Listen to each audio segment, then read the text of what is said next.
여러분, 부자가 되고 싶으신가요? 지금 이 영상을 보시는 분들 중에 부자가 되고 싶지 않은 사람은 단 한 분도 없을 겁니다. 그럼 부자가 되려면 어떻게 해야 할까요? 일단 무슨 일을 하든 하늘을 감동시키고 세상을 감동시킬 정도로 미친 듯이 노력해야 하지 않을까요? 와, 저 사람 정말 열심히 한다. 저러다 쓰러지는 거 아니야?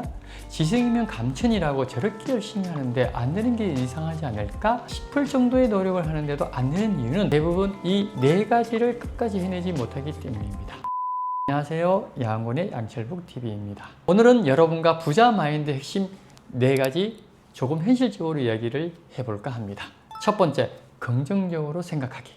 이건 할 수 없어. 안 돼. 무리야. 이게 아니라 이건 나도 할 수 있지 않을까? 여러분, 세상에서 가장 불행한 언어는 가능성을 삭제하는 말입니다. 반대로 가장 행복한 언어는 불가능을 다시 가능성으로 복원하는 말이죠. 저는 단언컨대 할 수 있다는 이 한마디가 인생을 완전히 바꿀 수 있다고 믿어요. 그리고 이 말을 증명하듯 여러분도 잘 알고 있는 정주영 회장은 평생 안 됩니다, 불가능합니다 라는 말을 제일 싫어했다고 합니다. 한 번은 중동에서 사막 위에 자동차 도로를 깔아달라는 불가능해 보이는 프로젝트를 따냈는데요. 주변 사람들은 하나같이 사막에 아스팔트를 깔면 바로 꺼지기 때문에 그건 불가능해 그렇게 말했지만 그때 정주영 회장은 이렇게 대답했다고 하죠. 해보기는 해봤어? 그리고 결국 끝없는 시행착오 끝에 길 위에 자갈을 다져 아스팔트를 깔았고 세계에서 가장 어려운 도로 공사를 성공시킨 신화적인 인물이죠. 할 수 있다는 말은 때론 무모한처럼 보이지만 결국 그 무모함이 세상을 바꾸기도 합니다. 그래서 저는 믿어요. 내가 어떤 생각을 하느냐에 따라 내 언어가 달라지고 내 언어가 달라지면 행동이 달라진다는 것을, 부정적인 생각을 하면 부정적인 언어와 행동이 나오고 긍정적인 생각을 하면 긍정적인 언어와 행동이 따라온다는 거죠. 그래서 부자들은 안 돼, 불가능해 라고 말하기보다는 어떻게 하면 할 수 있을까를 먼저 묻습니다. 그러니까 문제를 해결하는데 초점을 맞추는 거죠. 그리고 실패 속에서도 기회를 찾고 그게 아니면 다른 방법을 찾습니다. 두 번째, 올바른 방향성 잡기. 많은 사람들이 정말 치열하게 열심히 살아가고 있어요.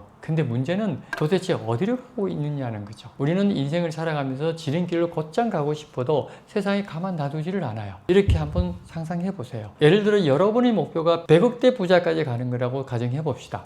그 목표로 가는 나침반이 제 머릿속에 있어요. 거기까지 가는데 한 4만 킬로를 가야 하고 그 여정에 한 5년 정도 걸린다고 해요. 그런데요, 세상은 우리가 똑바로 가는 걸 가만히 놔두지를 않아요. 사람들이 조언이나 충고랍시고 내 나침반을 슬쩍 다른 쪽으로 돌려버리죠. 그리고 이렇게 말하죠. 너 이 길이 더 좋아 보여. 이 방향이 안전해. 다들 이렇게 가는데 너는 왜 그래? 그럼 나는 어떻게 될까요? 나는 북쪽으로 가야 하는데 나침반이 남쪽으로 가리키니까 남의 말을 듣고 정반대로 가버리게 되겠죠? 북쪽으로 갔으면 5년이면 충분히 정상에 도착할 길을 잘못된 방향으로 가다 보니까 20년이라는 시간이 걸리는 거예요. 그래서 흔히 백만장자가 되기까지 평균적으로 20년 걸린다고 합니다. 결국 방향은 내가 나를 속여서도 안 되고 타인에게 휘둘려서도 안 되는 가장 중요한 출발점입니다. 이건 사업이든 직장이든 마찬가지예요. 좋아하는 일, 잘하는 일도 물론 중요하죠. 하지만 그보다 더 중요한 건 그 일이 시장에서 어떤 가치를 가지는지, 그 방향이 맞는지 늘 점검해야 합니다. 제가 예전에 어느 영상에서 에스컬레이터가 계속 아래로 내려오고 있는 그 밑에서 개구리가 위로 올라가려고 폴짝 죽으라 뛰는 장면을 본 적이 있거든요. 얼마나 열심히 뛰는지 참 짠하더라고요. 제가 그 영상을 보고 문득 깨달은 것은 잘못된 방향은 아무리 애를 써도 올바른 방향이 없는 노력은 결국 땀만 흘리고 아무것도 얻지 못한다는 것을 알게 됐죠. 세 번째, 꾸준함과 실행력. 이 말은 두말할 것도 없죠. 성공한 사람들이 공통된 점은 결국 꾸준함과 실행력이라고 합니다. 대부분의 사람들은 조금 하다 힘들면 포기하죠. 일이 너무 힘들어. 가정도 재미없고 행복하지 않아. 그리고 이 지겨운 거 언제까지 해야 해? 근데 여러분은 이 지겨운 삼시세끼 언제까지 먹어야 하냐고 왜 그런 질문을 하지 않나요? 우린 평생 밥을 먹잖아요. 밥을 먹는 건 당연하다고 여기면서 노력과 반복은 왜 이토록 쉽게 귀찮아하는 걸까요? 스포츠 선수들을 한번 보세요. 매일 똑같은 동작을 수백 번, 수천 번, 수만 번 계속해서 될 때까지 합니다. 손흥민 선수 같은 경우도 그렇죠. 우리는 그 화려한 골 장면만 생각하지만 그 뒤에는 매일같이 지겹도록 반복한 연습이 있어요. 왼발, 오른발 가리지 않고 수천 번의 슈팅, 하루에 몇백 번씩 같은 자세로 볼을 치며 근육에 감각을 새겨 넣었죠. 결국 이런 사람이 이기는 겁니다. 결정적인 순간이 그 지겨웠던 동작들이 몸에서 자동으로 나와주니까요. 사실 우리도 크게 다르지 않아요.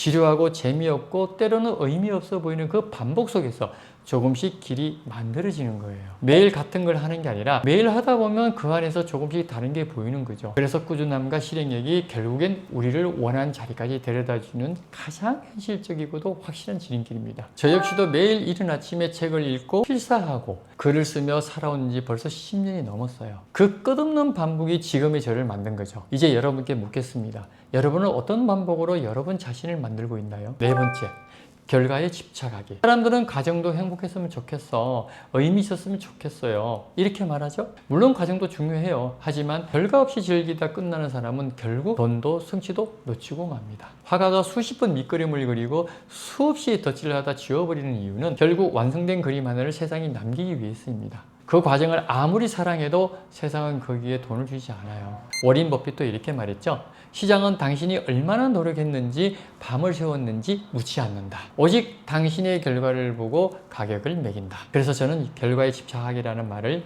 부정적으로 보지 않아요. 오히려 그건 승부근승, 내 인생을 끝까지 밀고 가는 추진력이라고 생각합니다. 저도 사실 예전에 지인들이 골프 한번 배워보라고 할 때 에이 내가 무슨 골프야 하고 대수롭지 않게 넘겼는데요. 사람들이 나만 보면 자꾸 운동삼아 연습 좀 해보라며 계속 축이더라고요. 그래서 마지못해서 제가 골프를 배우기 시작했죠. 근데 골프를 배운 지 한 달도 안 돼서 저한테 라운딩 나가자고 하길래 그냥 따라 나갔죠. 근데 시작도 하기 전에 한 사람이 우리 5장 해야지 그러는 거예요. 그래서 처음엔 5장이 뭔가 궁금했는데 알고 보니까 타당 5,000원, 배판일 땐 10,000원. 저한테는 초보라고 핸디 준다면서 각자 5만원씩 걷어서 15만원을 제 손에 쥐어주는데 처음에는 기분이 참 좋았죠. 와, 초보라고 그래도 챙겨주네 하고 그 기쁨도 잠시 몇 톨 돌고 나니까 15만원이 순식간에 사라지고 결국 끝날 때는 50만원을 잃었었죠. 그날 저는 집에 가는 내내 머릿속이 복잡하더라고요. 아니 이 자식들이 나를 호구로 하는 건가? 정말 속이 불불 끓었죠. 그래서 그날 밤에 저는 결심했어요. 좋아, 내가 실력으로 너희를 다 평정하겠어. 그리고 그 다음부터 1년 365일 중 명절 며칠만 빼고 단 하루도 쉬지 않고 연습장에서 공을 하루에 300개씩 쳤어요. 그리고 10년을 한 번도 빠짐없이 프로한테 레슨을 받았죠. 얼마나 독하게 했는지 레슨 프로가 그러더라고요. 제가 20년 동안 레슨을 가르쳤지만 10년을 하루도 빠지지 않고 2시간씩 연습하는 사람은 처음 봤어요. 골프 지망생이나 그렇게 하는 거죠. 일반인은 불가능해요. 정말 대단하세요. 그래서 저는 1년 반 만에 남들이 평생 못 해보는 홀인원 싱글, 이글, 쌀글 버디까지 한 겁니다. 초보 시절에 지인들이 골프 치러 가자고 저를 계속 불렀을 때 처음엔 제가 인기가 많아서 그런 줄 알았거든요. 나중에 알고 보니까 자기들이 돈을 잃지 않으려고 저를 보험 삼아서 불렀던 거였죠. 근데 1년이 지날 때쯤 제 실력이 하루가 다르게 좋아지니까 어느 순간부터 저를 잘 안 부르더라고요. 돌이켜보면 그때 제가 초보라고 이거 불공평해, 공유하지 않는 게임이잖아 하고 불만 불평을 했다면 아마 그걸로 끝났을 거예요. 근데 저는 그래, 내가 실력으로 너희들을 평정하겠다, 그런 마음으로 열심히 연습했던 거죠. 그리고 그 집착과 승부근성이 저를 여기까지 온 거라고 생각합니다. 여러분은 꿈꾸는 도전자는 무한도전이라는 책의 저자 신인식 목사님을 아시나요? 그분도 사실 어린 시절 사고로 시력을 잃었었대요. 근데 고등학교 때 신문 배달에 도전했던 일화가 하나 있어요. 그 당시 사람들은 장님 무슨 신문 배달을 해, 길도 못 찾을 텐데 그렇게 다 비웃었다고 하죠. 근데 신인식 모사님은 포기하지 않고 신문 지국장을 수십 번 찾아가서 돈도 안 받아도 좋으니 제발 신문 배달만 하게 해주세요 라고 거듭 부탁했다고 합니다. 결국 허락을 받고 나서 인수인계하던 사람이 150군데 되는 집을 며칠에 걸쳐 하나하나 데리고 다니며 여기가 신문 얻는 집입니다, 여기도요 하고 가르쳤죠. 신인식 모사님은 그 길과 집들을 매번 되짚어 다니며 이틀 만에 완전히 외워버렸대요.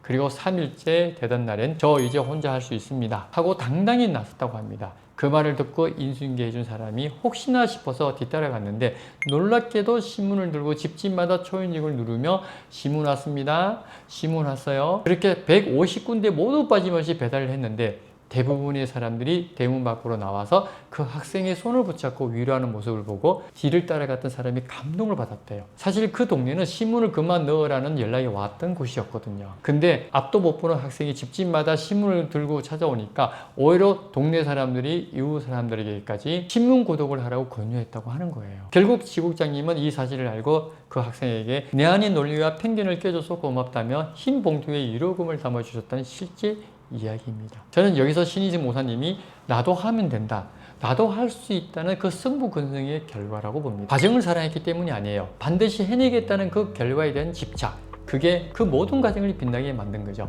아무리 과정을 즐겨도 세상은 결국 결과를 보고 평가합니다. 그러니 너무 부끄러워하지 마세요. 끝까지 물고 늘어지세요. 결국 세상은 여러분이 밤새 얼마나 애썼는지 묻지 않습니다. 결과를 보고 당신의 값을 매기는 거죠. 그러니 그 결과에 집착하세요.